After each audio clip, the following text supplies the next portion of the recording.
Mona pun sudah masuk ke dalam mobil Kenan. Dan Kenan pun juga sudah masuk ke dalam mobilnya. Mobil berwarna putih sudah melaju meninggalkan kafe. Di dalam mobil Kenan hanya diam tanpa berbicara apapun. Dia hanya fokus pada jalan. Sedangkan Mona sedikit melirik ke arah Kenan. Mau dibawa kemana sebenarnya dia oleh lelaki tersebut. Kamu mau bawa aku kemana? Apa kamu mau menculik aku? Tanya Mona menoleh ke arah Kenan. Tidak, jawab Kenan singkat.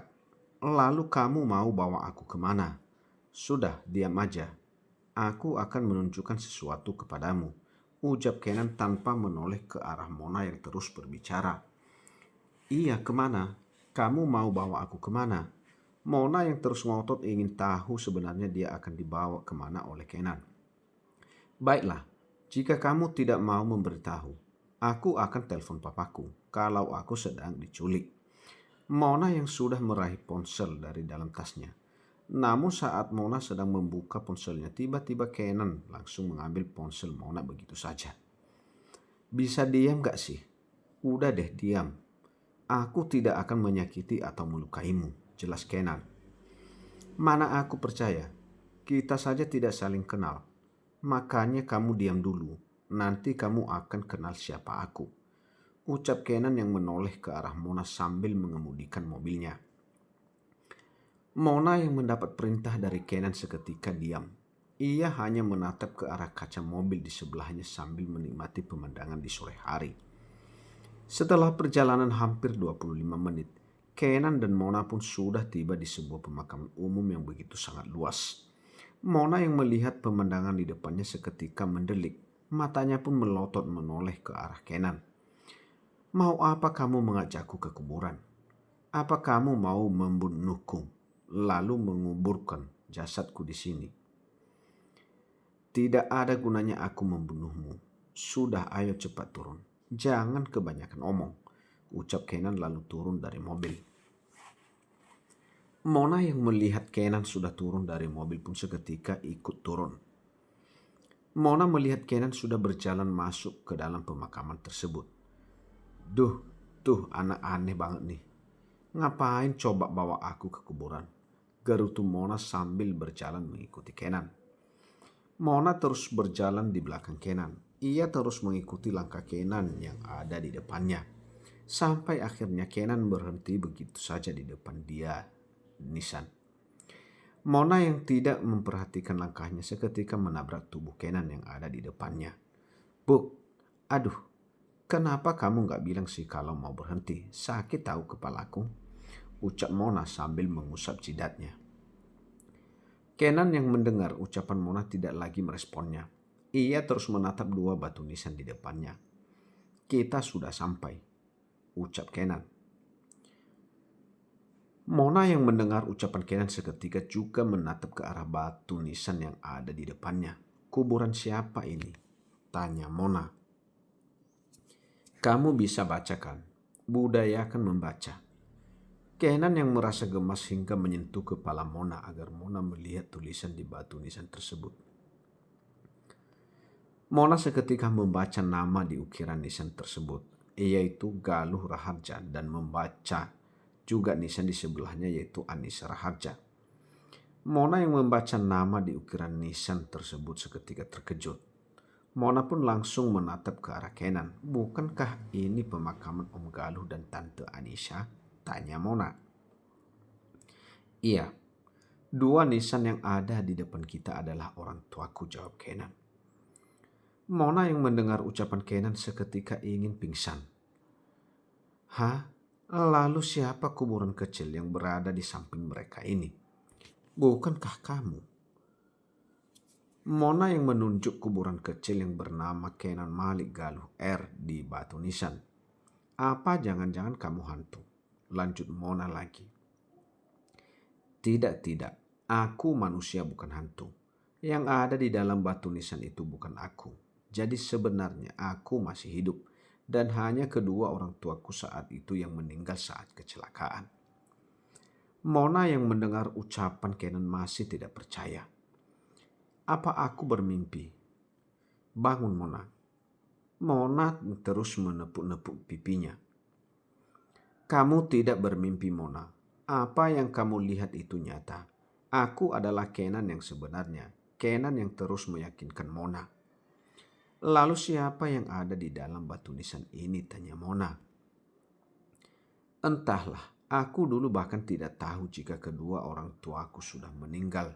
Karena waktu itu aku koma di rumah sakit selama 2 bulan. Dan orang tua angkatku yang mengasuhku, dia bilang aku dan anaknya tertukar sewaktu kita di rumah sakit. Karena nama kita hampir sama. Namaku Kenan Malik Galuh Raharja, sedangkan dia Kenan Malik Gilang Rahendra. Jelas Kenan kepada Mona. What? Jadi kamu Kenan anak Om Galuh masih hidup? Tanya Mona yang terus menatap wajah Kenan. Iya, dan orang tua angkatku memberitahuku kalau kedua orang tuaku dimakamkan di sini, jawab Kenan. Lalu selama ini kamu kemana? Kenapa kamu tidak pernah muncul dan mengatakan bahwa kamu masih hidup? Kamu tahu, ayahku sangat merindukanmu, ucap Mona sambil memukul tubuh Kenan. Maafkan aku, Mona. Aku sengaja tidak ingin memberitahu siapapun jika aku masih hidup. Bahkan aku mengaku anak dari Tuan Gilang Rahendra, bukan anak dari Galuh Rahendra. Aku tidak mengingat wajahmu dan namamu sewaktu aku kecil. Namun aku ingat dulu saat kamu menggendongku dan membuatku menangis, ucap Mona. Tapi aku selalu mengingat Om Galuh dan Tante Anissa karena dia begitu baik kepadaku, menganggapku seperti anaknya sendiri. Aku benar-benar tidak menyangka jika kamu masih hidup. Aku yakin papaku akan bahagia mendengar berita ini. Maafkan aku. Kenan yang seketika langsung memeluk tubuh Mona begitu saja. Mona yang tidak menyangka Kenan masih hidup pun langsung menitikkan air mata. Ia benar-benar bahagia. Akhirnya keluarga Om Galuh masih ada yang selamat. Setelah mereka berbincang-bincang, Mona dan Kenan pun sudah duduk di sebelah batu nisan Om Galuh dan juga Tante Anissa. Mereka sedikit menaburkan bunga mawar di atas batu nisan tersebut. Hei Om dan Tante, ini Mona. Sudah lama sekali Mona tidak datang ke pemakaman Om dan Tante. Terakhir kali Mona datang saat Mona masih berusia 3 tahun. Mona sangat rindu dengan Om dan Tante. Semoga Om dan Tante bahagia ya di sana, ucap Mona sambil menatap kedua nisan di depannya.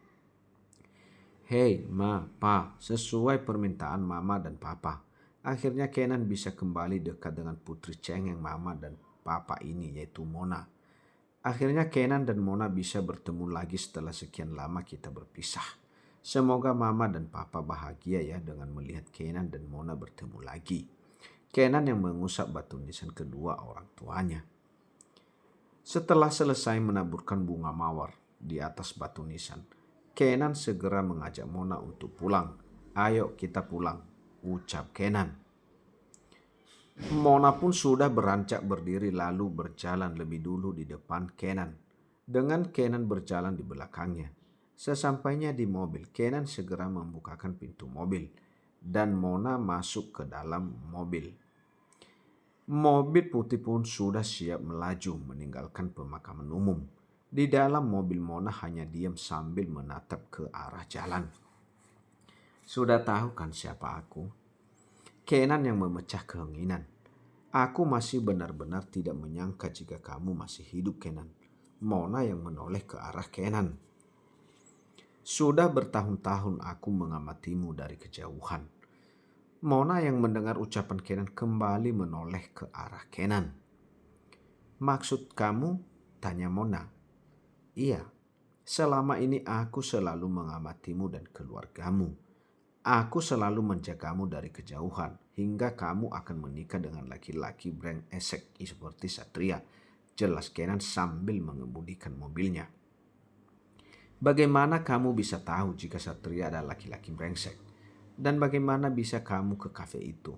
Apakah kamu membuntuti aku? Aku sudah tahu lama jika Satria dan mamamu mempunyai hubungan, tapi aku memutuskan untuk diam. Karena aku belum siap untuk memberitahu kamu siapa aku. Dan akhirnya kamu sudah tahu dengan sendirinya bahwa Satria berkhianat.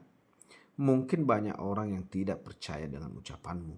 Jika Satria dan mamamu menjalin hubungan, maka dari itu aku membantumu dengan mengirim rekaman CCTV kepada ayah. Mona yang mendengar ucapan Kenan seketika terkejut. Jadi kamu yang mengirim rekaman CCTV itu kepada papaku? Iya, karena saat itu Satria datang ke hotel dan meminta kepada petugas hotel untuk menghapus semua rekaman CCTV mamamu dan dirinya. Dengan mengiming-imingi uang yang cukup besar. Namun karena semua staf di hotelku jujur, akhirnya petugas CCTV bilang kepadaku bahwa Satria ingin mensabotase rekaman tersebut. Dengan sangat cepat, aku menghapus rekaman tersebut. Namun sebelum aku hapus, aku mengirimkan lebih dulu kepada Om Johan ayahmu, agar ayahmu percaya bahwa mereka ada hubungan. Jelas Kenan kepada Mona. Mona yang mendengar penjelasan dari Kenan seketika menjadi terharu. Berkat Kenan akhirnya ia bisa lepas dari Satria. Terima kasih telah membantuku, ucap Mona menatap ke arah Kenan. Tidak masalah karena itu sudah tugasku.